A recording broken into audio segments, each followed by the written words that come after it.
이 시간에 우리 사모님 기도해 주시겠습니다. 오늘 우리에게 주신 하나님의 말씀은 고린도전서 4장 1절에서 2절 말씀입니다.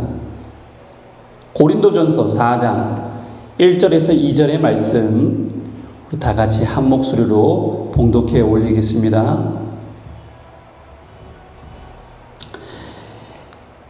찾으셨습니까? 고린도전서 4장 1절부터 2절까지 읽겠습니다. 사람이 마땅히 우리를 그리스도의 일꾼이요 하나님의 비밀을 맡은 자로 여길지어다. 그리고 맡은 자들에게 구할 것은 충성이니라. 아멘. 우리 설교 제목 같이 따라하겠습니다. 맡은 자들에게 구할 것은 충성. 오늘 저와 여러분이 하나님께로 부름을 받은 일꾼들인 줄로 믿습니다.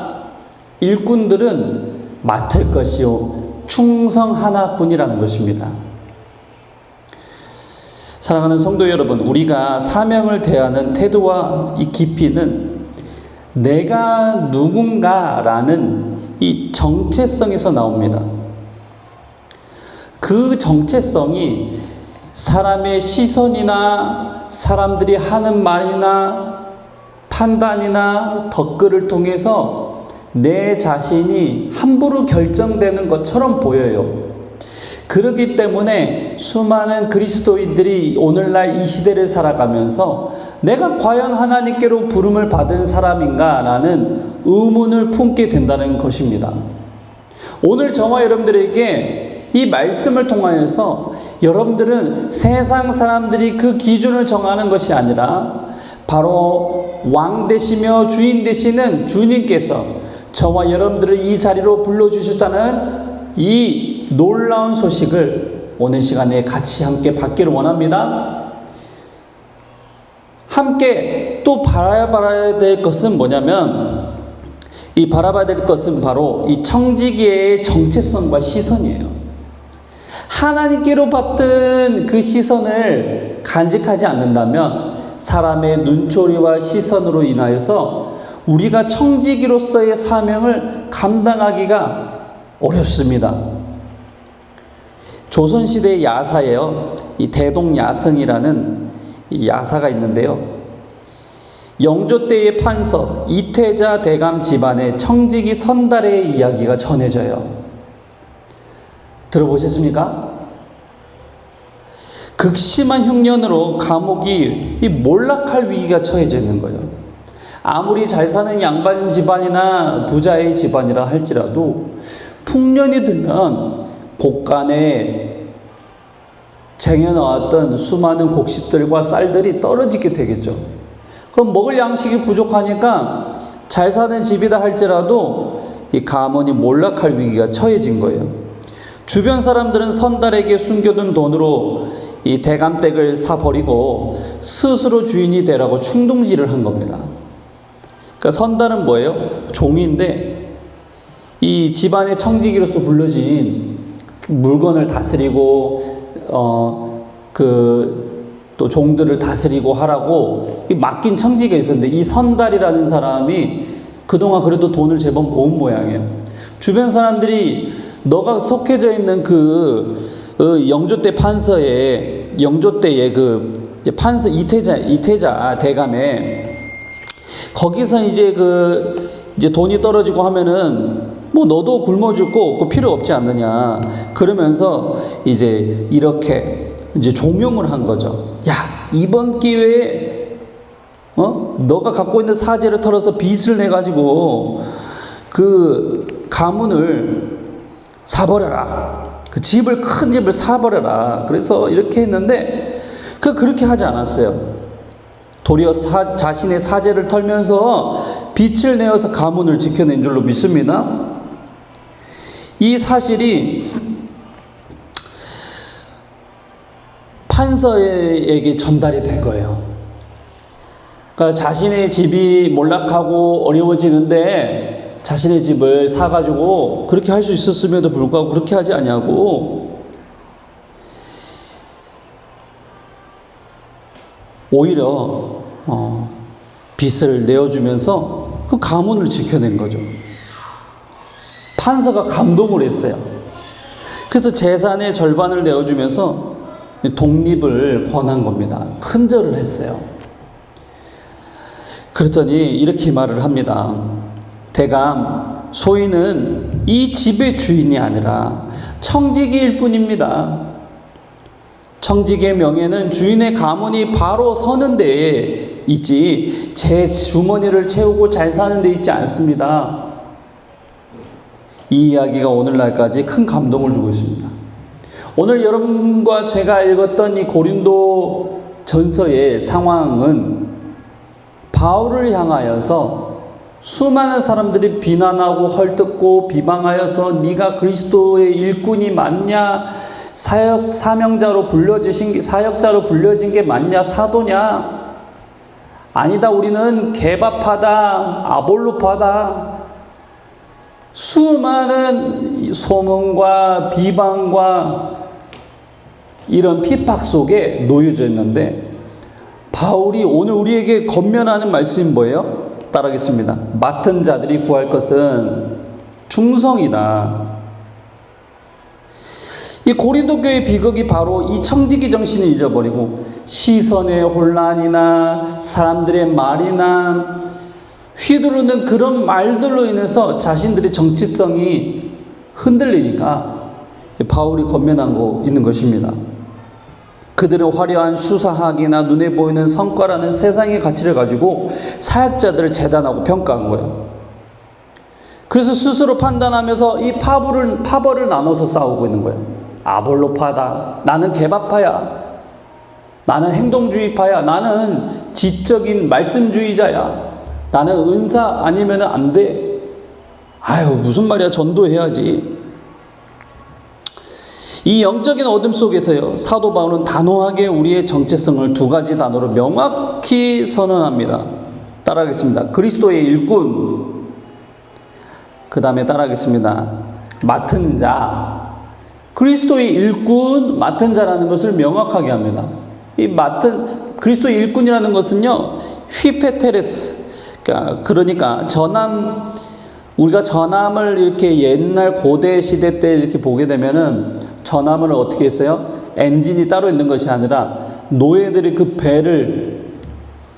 노를 젓거나 일꾼들이 그 노를 젓죠. 그래서 전함 배 밑창에서 선장의 명령에만 절대 복종해서 노를 젓는 그 일꾼을 말하는 거예요.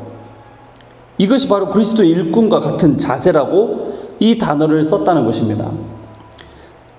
자, 그 다음에 오이코노모스, 헬라어로 오이코노모스, 그래서 하나님의 비밀을 맡은 자라는 거예요. 맡은 자.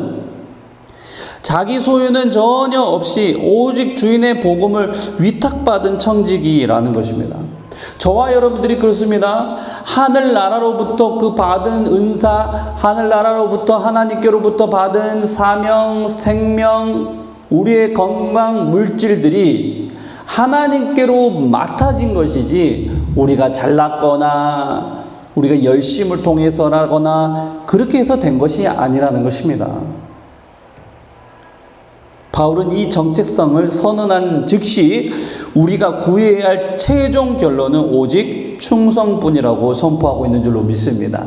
우리 옆에 사람들에게 인사해 주세요. 충성뿐입니다. 충성뿐인 거예요. 그래서 이어지는 이 선포와 함께 나에게는 사람에게 판단받는 것이 매우 작은 일이다. 이렇게 삶으로 고백되어서 연결을 하고 있습니다. 자, 그래서 두 가지 메시지 같이 따라하겠습니다. 첫 번째 말씀 따라합니다. 충성은 주인의 신실하심을 믿고 내 주권을 양도하는 것이다. 충성은 주인의 신실하심을 믿고 내 주권을 양도하는 것이에요. 따라합니다. 충성은 주인의 신실하심을 믿고 내 주권을 양도하는 것. 본문 2절을 한번 읽어보면요. 그리고 맡은 자들에게 구할 것은 충성이니라. 충성이라고 선포를 하고 있어요. 충성이라는 뜻이 뭐냐면 헬라어로 피스티스라는 단어를 씁니다. 이것은 설득하다, 신뢰하여 묶이다라는 뜻을 가진 페이토에서 파생됐어요. 즉 성경이 말하는 충성은 뭐냐? 인간이 억지로 쥐어짜내는 열심이 아니라 내가 열심히 해야지 하면서 하루 이틀 열심히 하다가 에너지가 소멸되어서 하기 힘들어서 나중에 포기하고 뭐 이런 정도의 열심이 아니라 바로 나를 사명자로 불러주신 주님의 성품이 얼마나 선하시고 완전하신지 그분의 신실하심에 내 마음이 완전히 설득되어서 그분과 함께 끈으로 연결돼 버리고 예수님과 함께 묶여져 있는 그 삶을 말해요. 단단히 끈으로 묶여져 있는 상태. 이 정도 되는 충성이 있어야만 우리가 사명을 감당하게 된다는 것입니다. 그러면 우리는 이렇게 질문할 수 있겠죠. 아이고 하나님, 저는 뭐 그만한 믿음이 없습니다. 그런 충성은 목사님에게 나 주십시오. 이렇게 하면서. 그러나 우리는 마땅히 그리스도 일꾼으로 부름을 받았다는 것은 수많은 그리스도인들에게 모두 다 해당되는 거예요. 장로님이나 권사님에게만 해당된 것이 아니라 예수님을 믿는 저와 여러분들에게 모두 해당된 것인 줄을 믿습니다. 주인의 완벽함에 설득된 청지기는 더 이상 자신의 사사로운 권리나 환경에 따른 낙심을 주장하지 않고 모든 주권을 주인에게 양도하는 것입니다. 주인이 우리에게 양도했잖아요. 그렇죠? 그러면 우리도 반대로 주권은 주인에게 있다는 것이 언약으로서 체결된 것입니다. 우리는 복음이라는 하나님의 비밀을 위탁받았을 뿐이기 때문에 환경이 어렵다고 해가지고 여러분 신앙생활을 포기하고 저 집사님이 내 마음 자꾸 시험 들게 하면 나 삐져가지고 신천지로 갈 거야! 그렇게 하면 되겠어요? 하나님 이 기도 제목 들어주지 않으시면은 나 이참에 지옥도 갈랍니다. 예수님 안 믿어요. 지옥도 가도 돼요. 이렇게 하나님을 협박하는 사람도 있어요. 그렇게 되면 되겠습니까? 안 된다는 것이에요. 19세기 말에 중국 허난성 북부에 철저한 미개척치로 파송된 이 미국의 조나단 고포스가 있어요. 이 고포스 선교사님이 이 삶이 얼마나 힘들었는지 그는 온 가산을 바쳐서 눈물로 복음을 전했지만은 돌아온 것은 그 중국 허난성에서 돌팔매질과 비난과 저 예수쟁이 저 서양 귀신 데리고 왔다고 하면서 그 가족들을 핍박하고 매질을 해가지고 완전 죽게 생겼어요.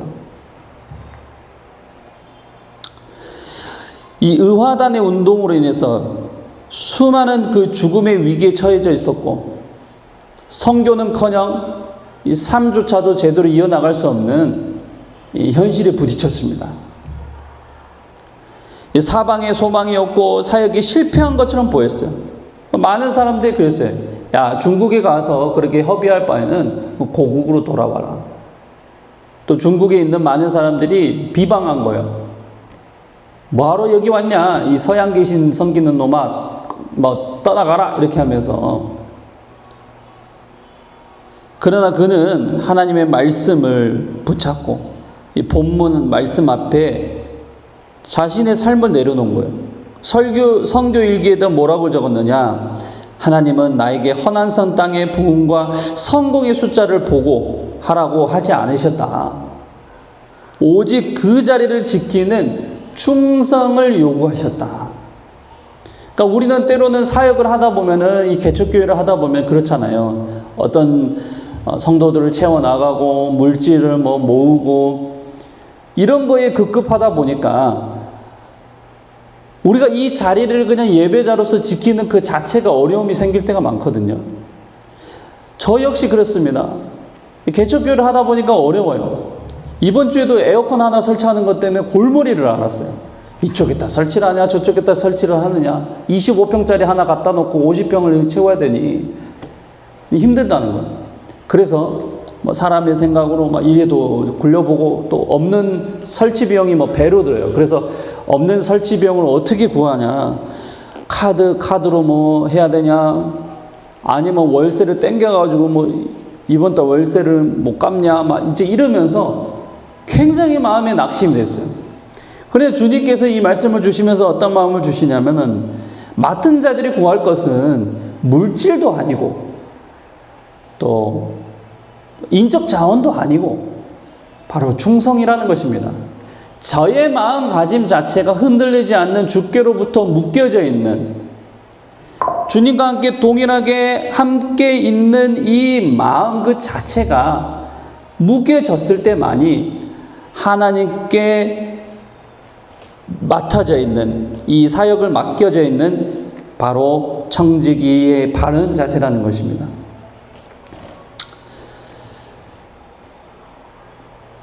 이 선교사님도 마찬가지였어요. 주님의 신실하심, 이 피스티스죠. 신실하심, 묶여져 있는 그 상태라고 그랬어요. 피스티스. 다시 설득되어서 모든 사역의 주권을 하나님께 양도하고 묵묵히 자리를 지켜나간 거예요. 그래서 세상의 비난 속에서도 중국 선교의 끈을 놓지 않고 열심히 그 자리를 지켜나갔을 때에 하나님께서 마치 그 황무지 같았던 허난선 땅에 수많은 영혼들이 회개하고 통곡하고 자복하고 돌아오는 역사가 일어난 줄로 믿습니다. 그래서 대부흥을 열어주신 거예요. 배비창의 노예가 밖에 보이지 않아요. 우리 열심히 노를 젓다 보면 어때요? 야, 배가 제대로 가고 있는 거 맞아? 이런 질문할 수 있잖아요. 우리는 열심히 노를 젓는데 초당 2번씩 저으면 되지, 당당당 북을 울려가면서 더 빨리 노를 저으라고, 이게 상식적으로 맞는 거야? 그래서 그것을 지시하는 사람을 향해서 욕을 하고 나 안 할 거야 그러면서 때려치고 내팽개치면서 도저히 힘들어서 못하겠다 할 수 있잖아요. 그러나 그렇게 하지 않는 그 자세, 일꾼으로서의 맡은 그 자세가 바로 청지기의 오늘 일꾼으로서 맡은 올바른 자세라는 것입니다. 여러분, 수많은 목회자들이 오늘 이 땅을 살아가면서 큰 교회를 담임하고 중형교회를 담임하고 100명 이상만 넘어가도 어깨가 으쓱하면서 나 월급 받는 목사야, 나 도서비가 한 100만 원씩은 나와, 이렇게 하면서 자랑하는 목사님들 제가 많이 봤거든요. 선배들. 그런 목사님들 본인이 삶을 영위하고 이 교회가 그냥 알아서 잘 굴러가는 그 정도만으로 만족하는 것이, 이게 정말로 하나님이 원하신 그리스도 일꾼이냐 이 말입니다. 하나님께서 맡겨주신 그 사명, 힘들고 어려워도 하나님께서 선포하라고 하시는 그 말씀을 온전히 잘 전달하는가. 여러분, 여러분의 가정 가운데서 여러분들이 그 복음을 전하라고 하는 그 사명, 그것을 꾸준히 욕을 들어먹고 남의 시선에 어려워도 그것을 끝까지 밀어붙일 수 있는 그 사명, 신실하심을 붙잡고 끝까지 충성을 하는 이 자세가 저와 여러분 가운데 있어야 될 줄로 믿습니다. 저 역시 오늘 다짐하는 거예요. 그래, 내가 구할 것은 물질도 아니고 축복도 아니고 오직 충성이구나. 두 번째 메시지 달하겠습니다. 충성은 판단을 넘어서 오직 주인의 최종 컨펌만 기다리는 것. 다시 따라합니다. 충성은 판단을 넘어 오직 주인의 최종 컨펌만을 구하는 것. 최종 컨펌만을 구하는 거예요. 이 본문 2절에 구할 것은 이렇게 적혀져 있어요. 이것은 번역된 헬라어 제테이타이라 그래서요. 회계장부에서 반드시 찾아내야만 하는 흔적을 말해요. 그러니까 단순하게 이 구하는 것이 뭐 여러분의 마음의 소원, 그럼 오늘 당장 뭐 자동차를 써야 되는데 자동차가 없습니다. 자동차를 주세요. 그리고 또 이번 달 월세가 필요합니다. 뭐 빚을 갚아야 됩니다. 단순하게 이 정도로 구하는 것을 말하지 않아요. 이것은 제테이타이 회계장부에서 반드시 찾아내야 되는 그 흔적을 말해요. 그러니까 주인이 청지기의 장부를 요구하면서 단 하나 검사하시는 절대적인 기준이 바로 충성이라는 것입니다. 우리 아까 살펴본 피스티스 충성이라는 단어가 있잖아요. 이것은 또 다른 어원적 의미가 뭐냐? 계약 관계에서 신뢰를 담보하는 확증이나 보증물을 말해요. 우리가 어떤 계약을 하게 되면은 그것을 확증하는 것, 그 보증물, 담보를 하는, 신뢰를 담보로 하는 예전에는 그 보증인이라는 게 있었잖아요. 그리고 우리가 지금도 어떤 월세나 어떤 전세 계약이나 매매 계약을 할 때도 부동산을 끼고 하게 되면 보증, 보험 이런 게 있잖아요. 확증, 보증물이라는 거예요. 이 보증물이 뭐냐? 바로 충성입니다. 충성은 보증물과 같아요. 확증하는 거예요. 내 삶과 직분의 소유권이 오직 주인에게 있음을 증명하는 확실한 증거인 줄로 믿습니다. 그러니까 내가 하나님을 사랑해요. 그래서 뭘로 보여드릴까요? 충성으로 보여드리는 거예요. 하나님, 내가 열심히 했잖아요. 헌금도 열심히 하고 하나님 이제 죽어도 천국 갈 수 있죠. 제 마음 가운데 하나님을 향한 충성을 봐주세요. 떳떳하게 보여드릴 수 있는 것이 바로 충성이에요. 바울은 2절에서 이 충성을 선언한 직후에 곧바로 3절을 통해서 이 원리를 삶에 적용하고 있는 거예요. 자, 보겠습니다. 3절 같이 읽어요. 고린도전서 4장 3절 있습니다. 너희에게나 다른 사람에게나 판단받는 것이 내게는 매우 작은 일이라 나도 나를 판단하지 아니하노니 그랬어요. 그러니까 그는 이 주님의 신실하신 이 피스티스에 다시 설득되어서 모든 사역의 주권을 하나님께 양도하고, 그 사역들이 뭐가 있어요? 전도하는 것, 구제하는 것, 또 양육하고 돌보는 것, 말씀을 가르치는 것, 이 모든 사역들 하나하나를 주님께 양도하는 거예요. 양도하고 묵묵히 그 자리를 지켰습니다. 많은 사람들이 이 바울을 향해서 뭐라고 했느냐? 너가 그리스도의 일꾼이냐? 너가 정말로 하나님께 부름받은 12사도와 같은 사도야? 예수님이 너 안 뽑았잖아. 너는 오히려 박해자이잖아. 넌 말도 못하잖아.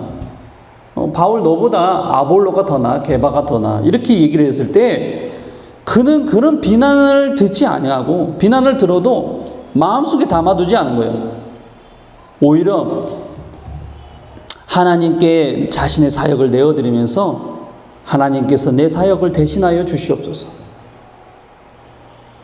여러분, 우리가 애국 활동을 하고 나라를 위해서 기도하고 바른 소리를 주변에다 낼 때 주변 사람들이 어떻게 얘기를 해요? 너 미쳤냐? 너 구구냐? 그러니까 너 같은 놈들 때문에 교회를 안 가는 거야. 이런 얘기를 듣잖아요. WCC가 대세고 WEA인이 로잔 대회니 이런 거를 교계 가운데서도 많이 외치고 있단 말이죠. 이런 모임에 대해서 반대 소리를 내면 어떻게 돼? 너 미친 목사냐? 너 왜 네 혼자만 잘났다고 그렇게 떠들어대? 그냥 모이자면 좋게 모여. 이렇게 얘기를 하는 그 비난을 들을 수 있단 말이죠. 그런 가운데서 우리의 마음은 어때요? 내 정체성이 흔들리는 거예요. 하나님은 분명히 이 거룩한 가운데 혼합하지 말고 오직 하나님만, 오직 예수님만 바라보라고 했는데, 이 바른 소리를 냈다고 해가지고 수많은 사람들이 댓글에다가 악성 댓글을 남기고 비난하고 전화를 하고, 그럴 때 내 자신이 흔들리는 거예요. 아, 내가 정말 이게 잘 하고 있는 건가? 아, 내가 좀 너무 심했나? 정체성이 흔들리면서 맡은 청지기로서의 사명이 흔들려 나가기 시작하는 거예요. 그럴 때 사단의 이 속임수에 넘어가면은 낙심되고 다시 일어나기 힘듭니다.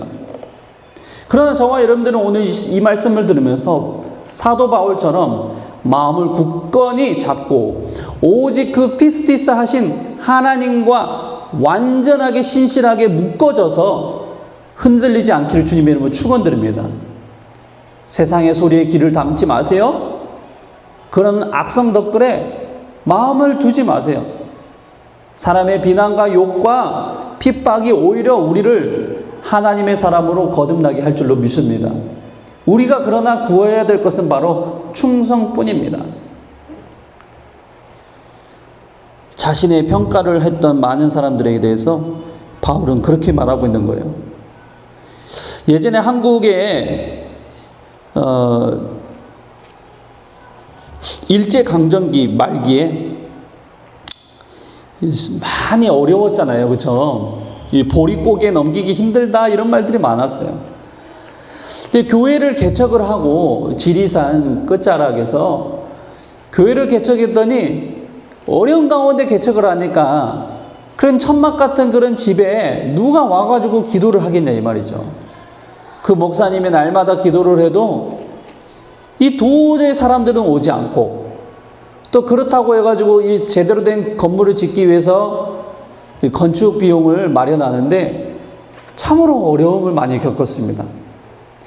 그때 그가 절대 포기하지 않고 낙심하지 않고 주님께 끝까지 기도를 드리고 충성으로 자신의 자리를 지켰을 때 지나가던 한 기업가의 마음을 움직인 거예요.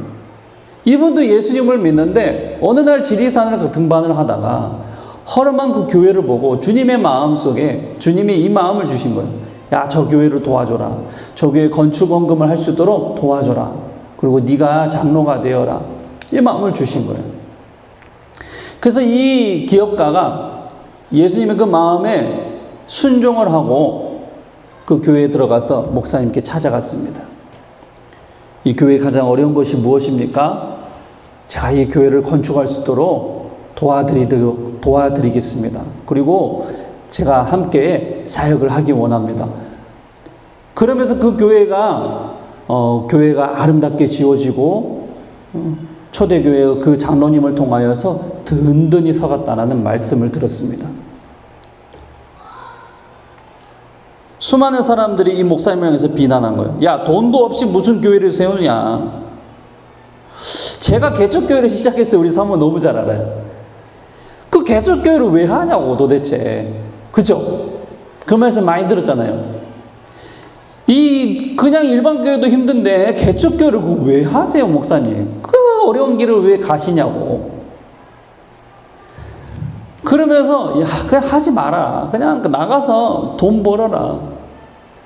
현대자동차 그 초탁 다니고 있을 때도 촌탁이 아니라 촉탁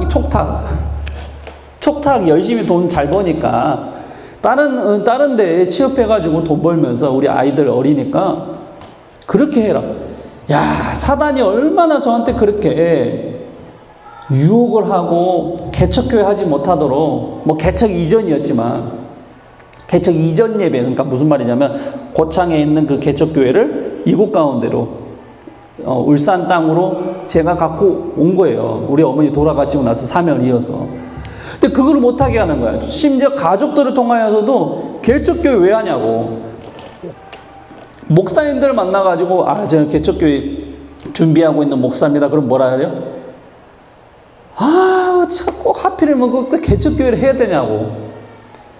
얼마나 많은 사람들이 그렇게 개척교회를 비난하고 한다는 것을 막 길을 꺾기 시작하는데 그거 아무나 하는 거 아니야. 이 말을 한 10번 들은 것 같아요.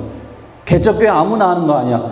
그렇게 말했던 목사님이 개척교회 그만두고 도망갔다니까요. 본인도 그렇게 힘든 걸 알면은 후배가 한다면은 내가 물신양면 도와줄게. 힘내. 내가 할 수 있도록 내가 그 교회 가서라도 내가 도와줄게. 이렇게 말을 못한 망정 그 목사님이 나 너무 상처였다니까. 그때 그 목사님이 뭐라 했냐.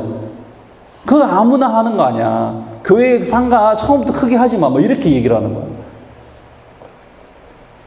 근데 주님이 계속해서 기도할 때마다 이 지리산 그 목사님처럼 충성의 마음을 주시는, 포기하지 않는 마음. 얼마 전에 저희가 함께 묵상했지 않습니까?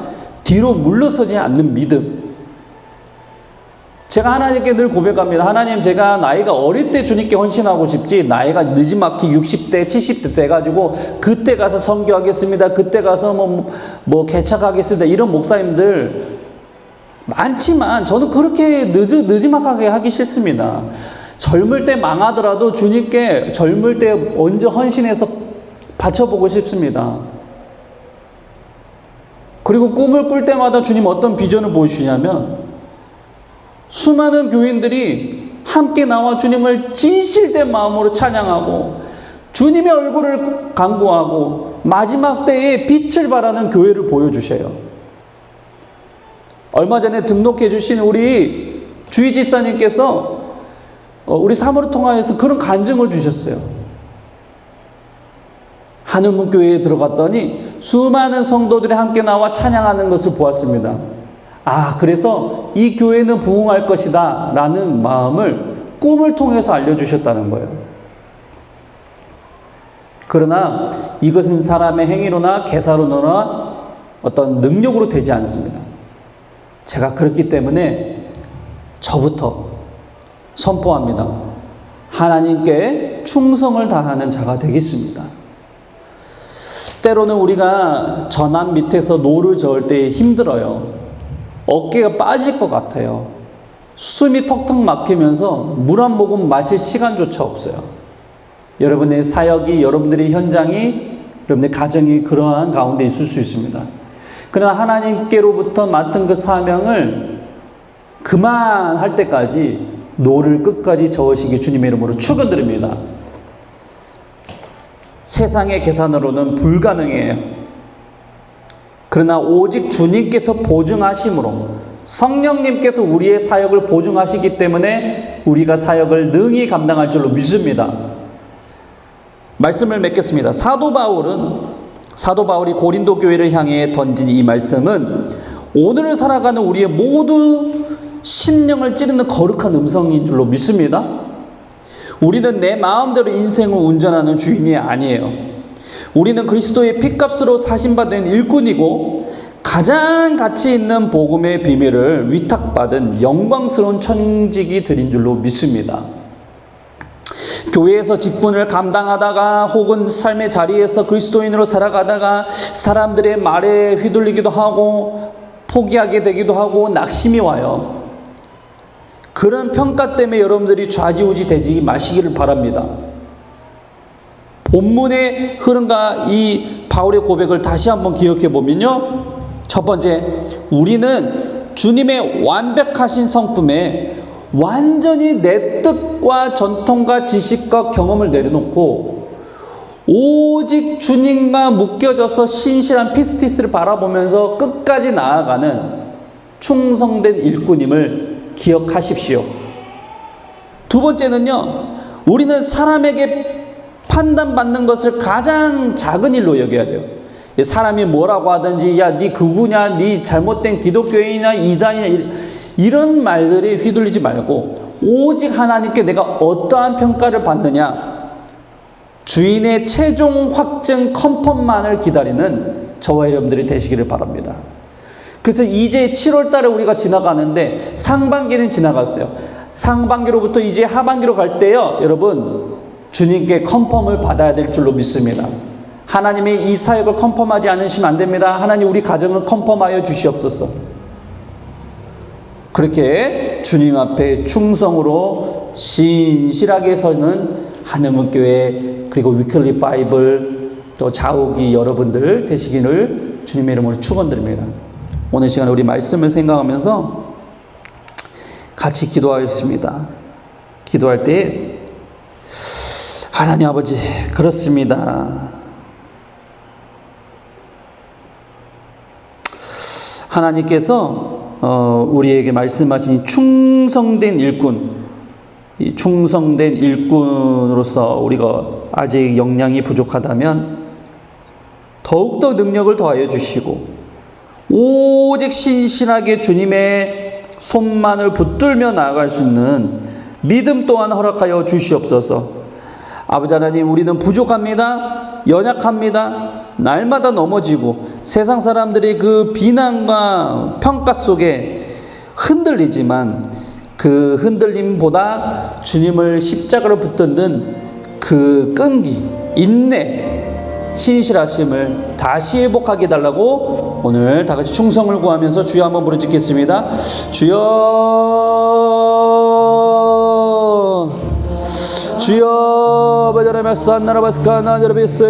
아버지 하나님, 우리에게 구할 것은 아버지 충성이라고 하셨사오니 맡은 바들이 구할 것은 충성이라. 아버지 하나님, 내가 주님 앞에 충성을 구하겠나이다. 아버지 하나님, 신실하신 주님을 붙잡으며 피스티스, 오직 주님께로부터 변함이 없는 그 주님께로부터 우리가 묶임 받으어서 아버지 우리가 나아가게 하여 주시옵소서. 세상이 뭐라고 하든지 우리를 향하여 욕을 하고 박해를 한다 할지라도 포기하지 않는 믿음을 갖게 주시고 아버지 오직 주님만을 바라보며 함께 나아갈 수 있는 담대한 믿음을 갖게 주시옵소서. 아버지 하나님, 우리 땅을 고쳐주시옵소서. 하나님, 대한민국을 고쳐주시옵소서. 하나님, 수많은 청년들이 아버지 함께 예배드리고 변화되어 아버지 이 땅을 고치게 하여 주시옵소서. 우리 두 번째로 기도할 때 우리 나라와 민족을 위해서 기도하겠습니다. 하나님, 이 땅에 참으로 어려운 박해 속에 살고 있고 기독교가 박해받는 시대, 혼탁한 시대, 종교 통합이 이루어지고 배도하는 시대를 살고 있지만 하나님 앞에 우리가 정말 신실하신 그 주님만을 바라보며 끝까지 포기하지 않고 바른 목소리를 내고 거룩함으로 내가 먼저 변화되어 이 땅을 고칠 수 있는 자 되게 해달라고, 이 땅을 고쳐주세요. 나를 또 통하여 일하여 주세요. 같이 기도하겠습니다. 주여, 아버지 하나님, 주님, 이 땅 고쳐주세요. 이 땅을 붙잡아주세요. 아버지 하나님, 하늘문 교회 하나님 놀라우신 사역들을 감당할 수 있는 교회 되게 하시고 아버지, 그래서 우리 통하여서 하늘문 교회가 좀 변화되었어. 아버지 하나님, 이 땅이 변화되게 하여 주시옵시고 우리가 그 믿음의 초석이 되고 아버지 번호기하는 아버지 그런 교회가 주시옵소서. 아버지 하나님, 한국교회에 정말 많은 죄악들이 있습니다. 용서해 주시옵소서. 아버지, 사람을 죽이고 사람을 정말 미워하고 서로 원수 짓고 당을 짓고 아버지 하나님, 음란과 죄악과 동성애로 인하여 타락되어 버렸지만 이 땅이 그래도 주님을 바라봅니다. 아버지, 깨어있는 바람이 무릎 꿇지 않는 2,000명의 용사들을 세우셨사오니 그들 통하여 일하여 주시옵소서.